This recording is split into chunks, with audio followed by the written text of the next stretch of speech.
hope you're well. Welcome back to my channel, and welcome to today's video where we're talking reading slumps and how to counteract them. As readers, we've all experienced them, and to be truly candid, I've definitely been in a bit of one for the last few months. And so I wanted to talk to you and share some of the tips and tricks I have used in the past to counteract that reading slump, because if you are someone who loves reading, as we all do, it really is a bummer when the thing you love is like causing you anxiety and just making you feel kind of meh.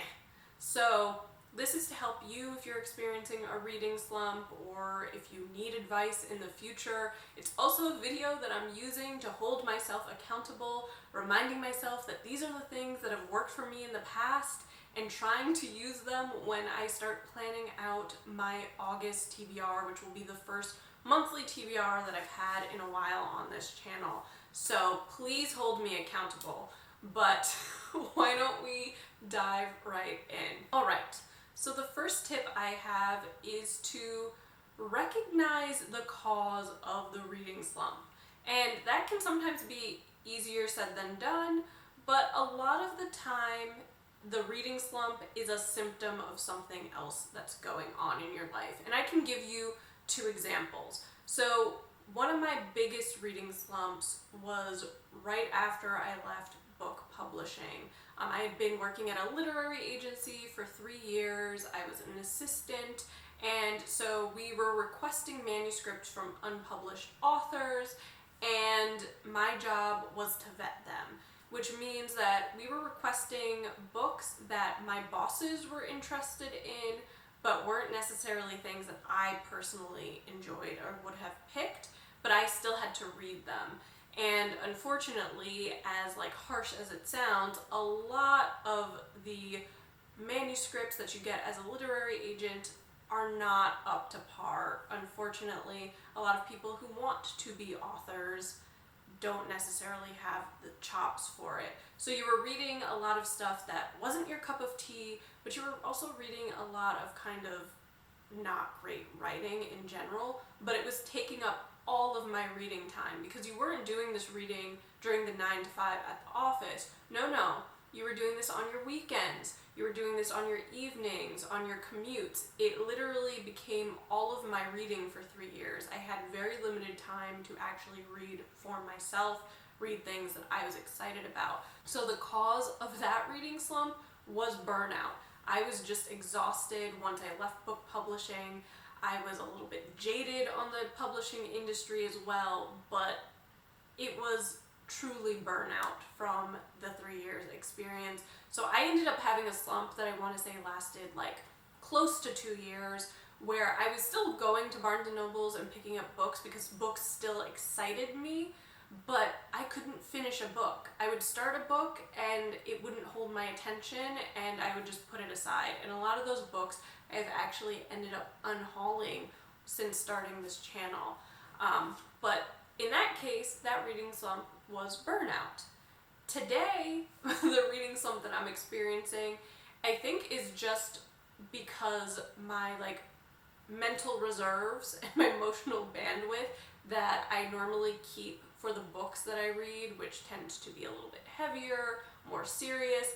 I had to redirect all of that energy for the really stressful task of trying to buy a house in this market, buying a house on my own, moving into the house. Like, I just didn't have necessarily the energy to read when I was directing all of my free time at that goal for myself.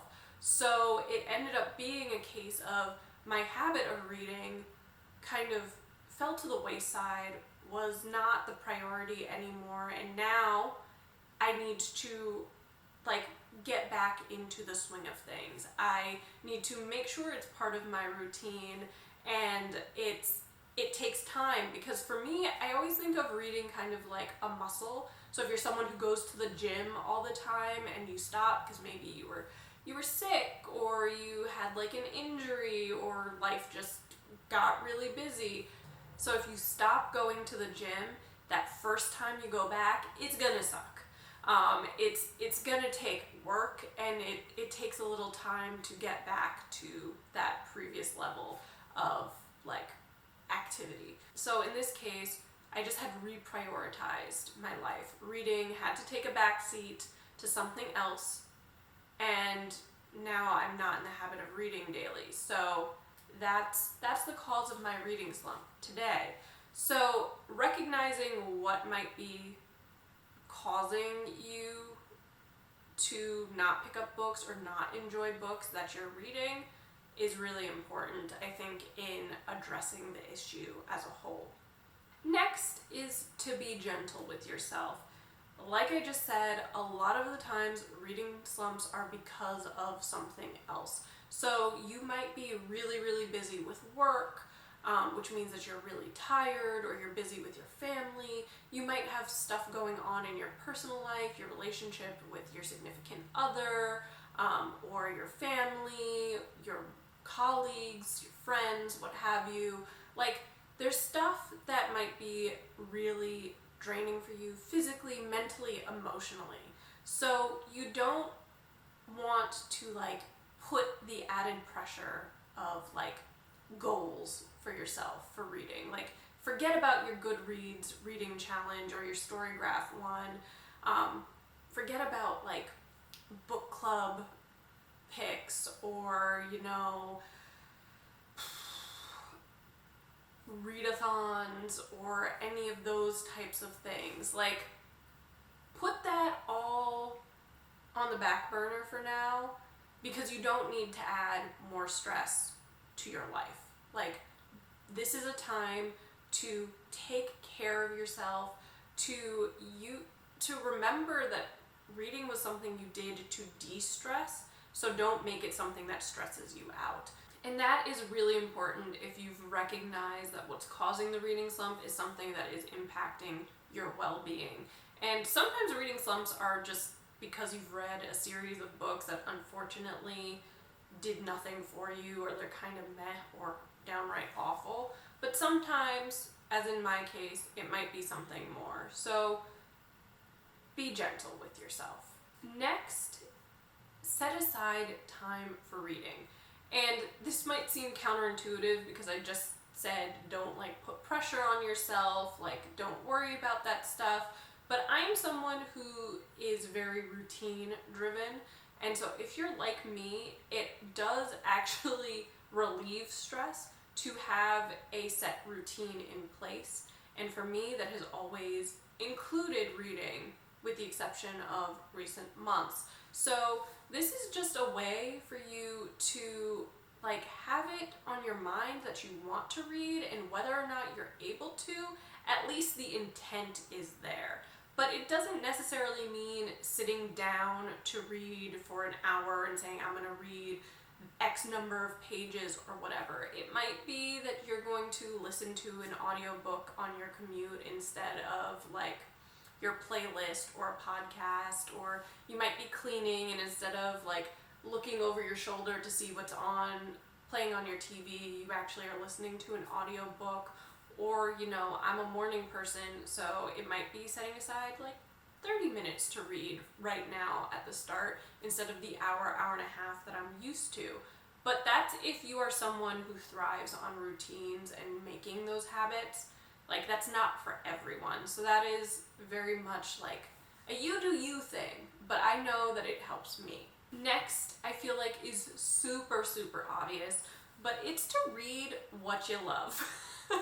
Like, this is not the time for experimentation with genres and subjects that you've never read before. This is the time to fall back on your firm favorites, the books that you know typically are enjoyable for you, because like odds are that's what's gonna be like a faster read for you, something that is going to be enjoyable for you and remind you why you love reading. So for me, odds are that means right now I'm going to be reading a ton of historical fiction because that's my comfort zone. That's where I'm happiest. Maybe some modern classics.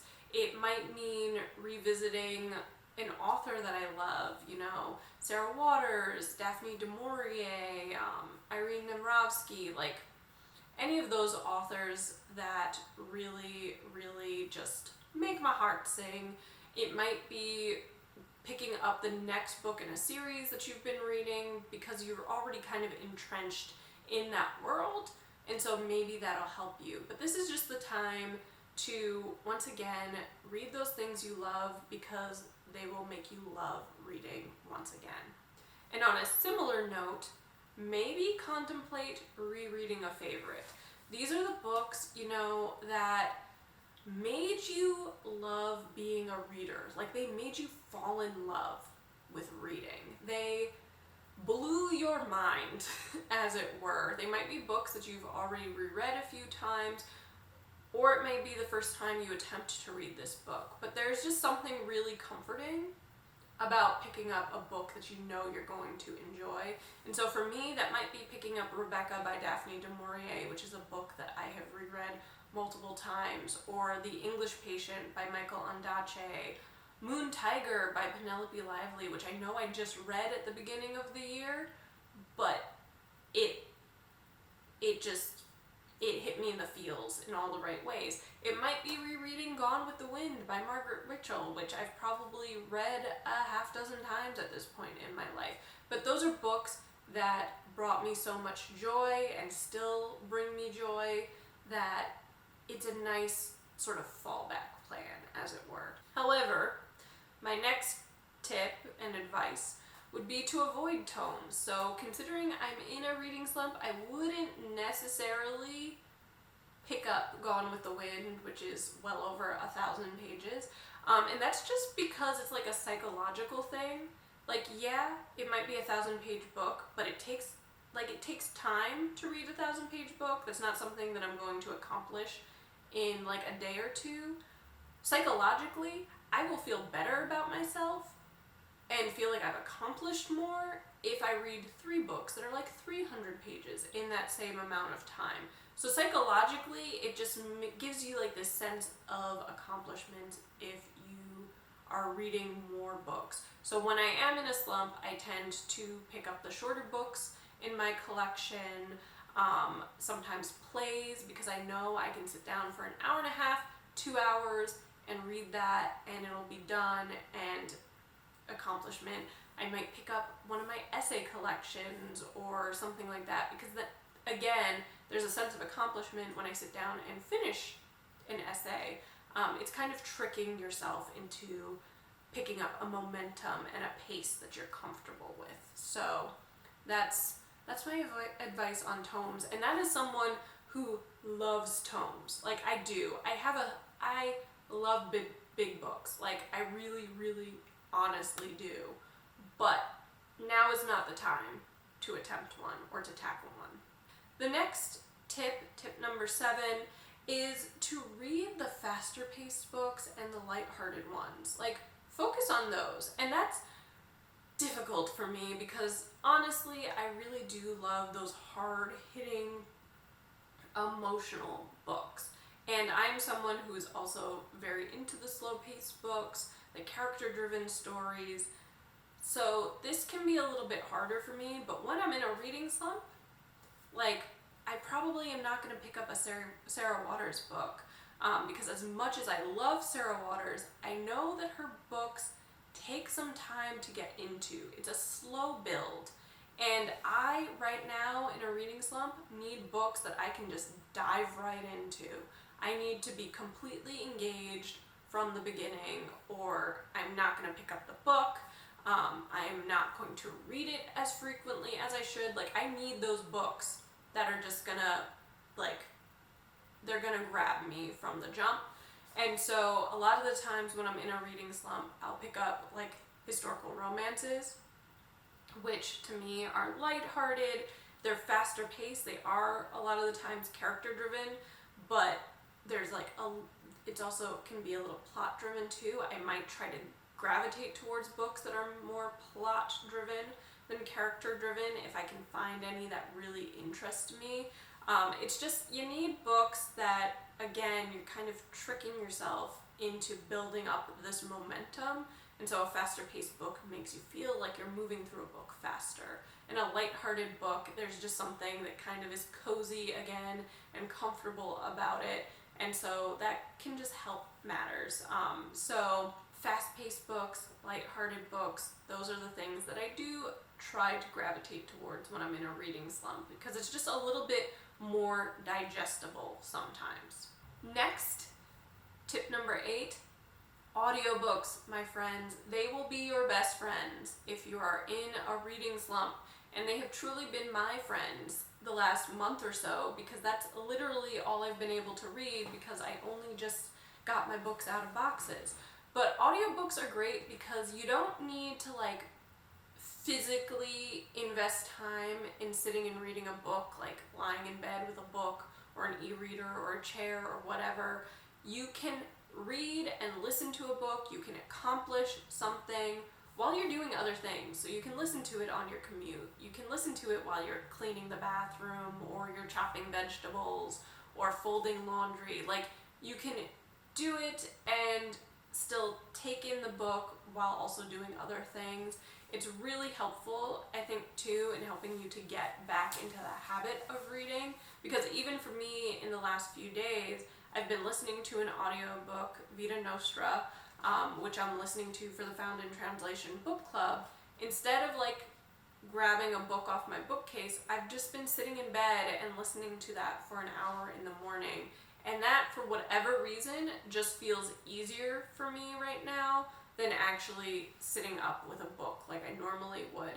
And that's totally fine. Like, but I would strongly encourage the use of audiobooks if you're in a reading slump, because you can still be doing other things while listening to it, and it also makes chores go by a lot faster if you're really enjoying your audiobook. And my last tip, which is tip number 9, and you have no idea how much it annoys me that I don't have a tip 10, but I didn't want to just pad the list. I wanted these to be like things that have actually worked for me in the past. And one of them is to treat yourself. You know, go to your local bookstore, your library, scroll through the Libby app, whatever, but just like look for a new and exciting book. Like, sometimes what you need is not what you already have, because sometimes you're just like overwhelmed by your collection. You feel like your collection has let you down recently because you've just read a string of not great books. Like, maybe nothing on your shelf is really catching your attention at that particular moment.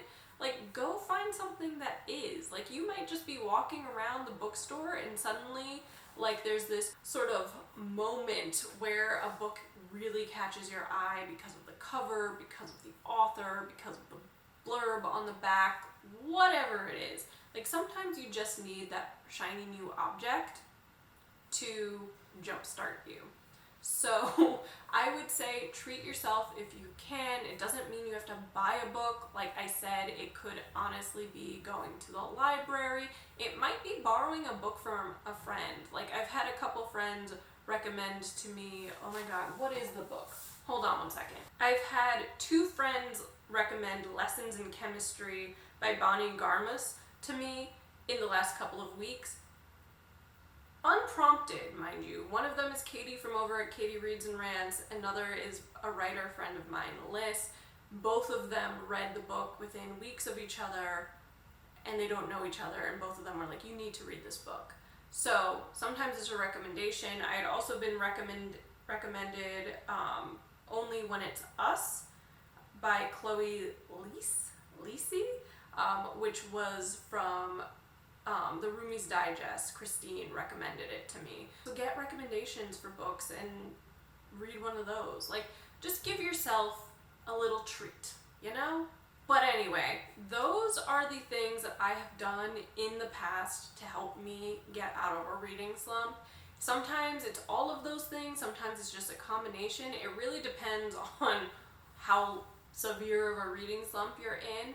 But also, like, you know, it doesn't hurt to take a little break from reading if that's what you need. That is also totally fine. But if you are trying to get out of a reading slump, hopefully some of these tips and tricks will help you. And if they do, certainly let me know if that's the case. But if you have any tips that have helped you in the past, share them in the comments as well, because this community is always looking for ways to avoid and counteract that slumpiness. It is not a great feeling, we all know it. But thank you so much for watching this video. I hope you enjoyed it, and if you did, be sure to give it a thumbs up, comment, and subscribe, because all of those things help this little channel grow, and they mean the world to me, and we are so close to 1,000 subscribers, guys. But thank you so much for watching, and I'll see you next time. Bye!